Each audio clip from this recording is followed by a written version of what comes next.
warahmatullahi wabarakatuh. Perkenalkan nama saya Aisyah Sofia Marwa dengan NIM akhir 244. Di sini saya akan membawakan tugas case based learning bersama rekan-rekan saya dengan judul Evolusi Bioluminescensi pada plankton laut di Lombok, adaptasi terhadap predator dan keberhasilan reproduksi. Nama saya Sinta Sulfa dengan NIM B1A023235. Hal yang melatar belakangi hasil diskusi kami pada CBL kali ini adalah plankton merupakan organisme mikroskopis yang menjaga keseimbangan ekosistem laut. Terdapat dua jenis utama, yaitu fitoplankton yang menyumbang kurang lebih 80% oksigen yang ada di bumi, dan zooplankton yang menjadi penghubung rantai makanan pada ekosistem laut. Terdapat kelimpahan plankton pada suatu perairan menjadi sebuah indikator atas kesuburan perairan itu sendiri dan dapat menjadi potensi sumber daya perikanan. Hal ini dikutip dari Salwa et al. Pada tahun 2024. Salah satu fenomena yang menarik di ekosistem Laut Lombok adalah fenomena bioluminesensi, yaitu kemampuan organisme menghasilkan cahaya melalui reaksi kimia yang terjadi secara alami antara luciferin, luciferase, dan oksigen. Pada plankton, terutama Dinoflagellata, bioluminesensi berfungsi sebagai mekanisme pertahanan dan sinyal reproduksi. Hal ini dikutip dari Perrin et al. Pada tahun 2022. Dengan demikian, fenomena bioluminesensi pada plankton di Laut Lombok ini menunjukkan adanya adaptasi kompleks terhadap tekanan lingkungan dan menjadi bukti keterkaitan antara ekologi, evolusi, dan perilaku organisme mikroskopis di ekosistem pesisir Indonesia. Oke, selanjutnya perkenalkan nama saya Haji Sikirnat dengan NIM B1023217. Di sini saya akan menjelaskan terkait mekanisme bioluminesensi. Dibagi menjadi tiga, yaitu pengaktifan luciferin, yang kedua peran enzim luciferase, dan yang terakhir ada emisi cahaya. Dimulai dari yang pertama yaitu pengaktifan luciferin, yang mana proses ini akan diawali dengan pengaktifan D-luciferin, yang akan melalui reaksi adenilase dengan ATP atau adenosine trifosfat sebagai energinya.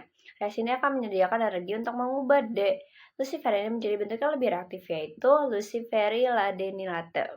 Nah, untuk yang kedua yaitu peran enzim luciferase ini sebagai katalis, yang mana enzim luciferase akan berfungsi sebagai katalis untuk mempercepat reaksi dari oksidasi luciferiladenilate, yang mana oksidasi ini akan menghasilkan perantaran yang tidak stabil yang akan membentuk suatu senyawa yang disebut diosetanon yang dengan cepat terlarut dalam bentuk oksiluciferin dalam keadaan tereksitasi.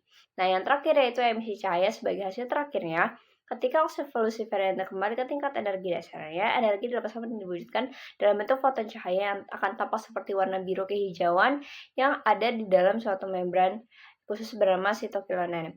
Nah, mekanisme ini biasanya terjadi pada salah satu plankton yaitu Dinoflagellata, yang mana Dinoflagellata ini ketika terjadinya suatu gangguan, entah gangguan dari secara mekanik, kimia maupun hal lainnya yang akan menghasilkan membran sel ini tidak seimbang, ketidakseimbangannya ini akan menghasilkan suatu mekanisme pertahanan yang akan membentuk bioluminescensi yang dilihat oleh manusia, tetapi dalam bentuk plankton itu akan menjadi sebuah mekanisme pertahanan diri.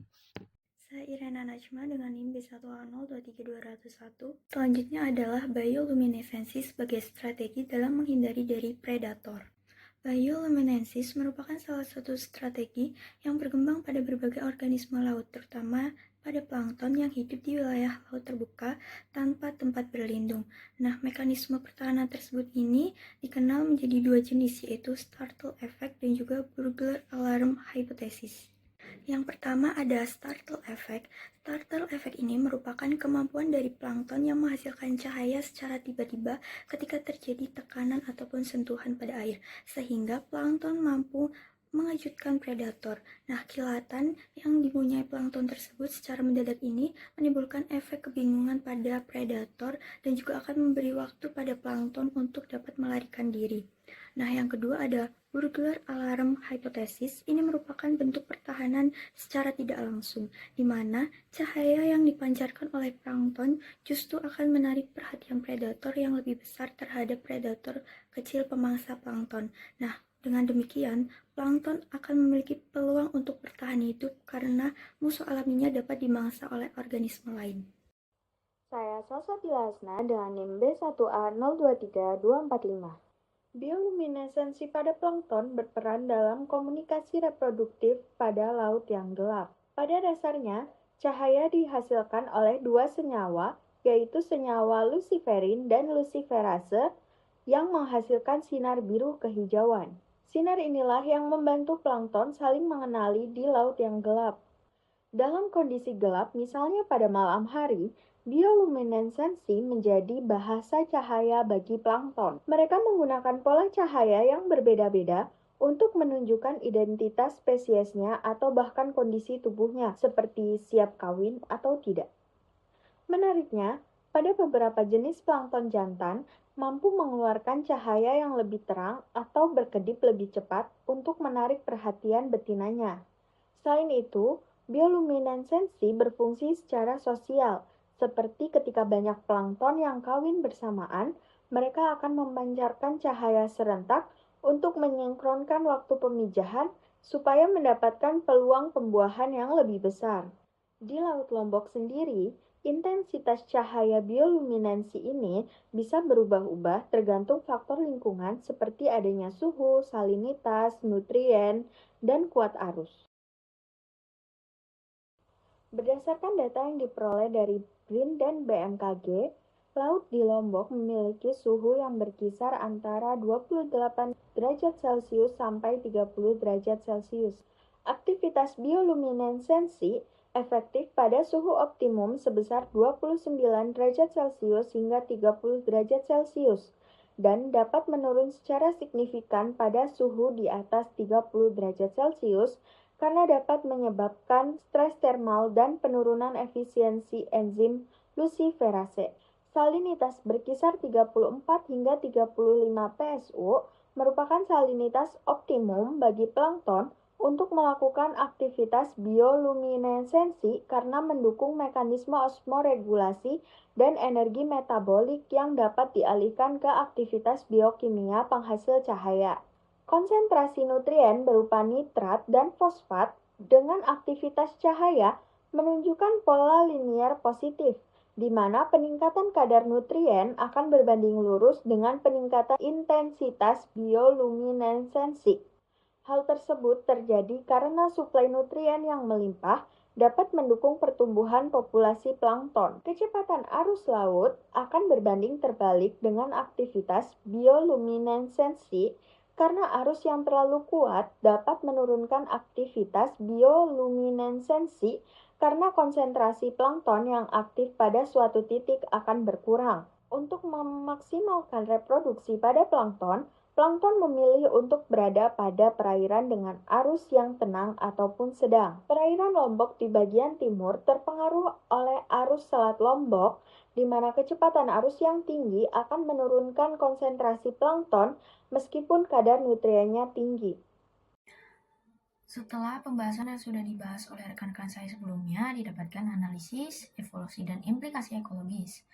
Nah, menurut Ramis dan Rocco 2021, bioluminesensi berperan dalam komunikasi reproduktif di laut gelap yang dihasilkan dari reaksi luciferin dan luciferase.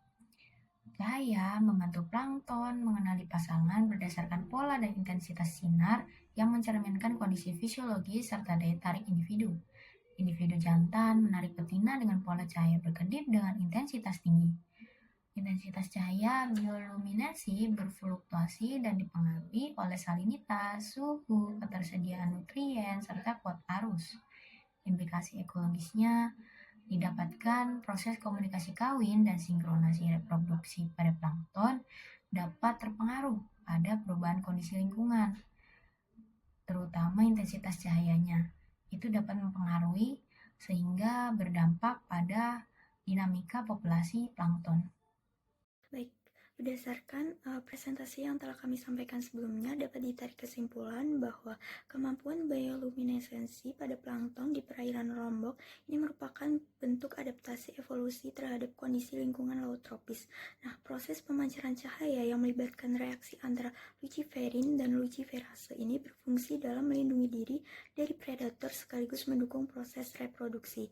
Nah, aktivitas bioluminesensi paling efektif ini terjadi pada suhu sekitar 29 29-30 derajat Celcius dan salinitas 34-35 PSU dengan dukungan dari ketersediaan nutrien yang cukup. Nah, fenomena tersebut ini menunjukkan adanya evolusi konvergen pada berbagai jenis plankton dan menjadi penanda penting bagi keseimbangan serta produktivitas ekosistem Laut Lombok. Berikut daftar pustaka yang sudah kami gunakan untuk membuat PowerPoint ini. Sekian dari kelompok kami. Wassalamualaikum warahmatullahi wabarakatuh.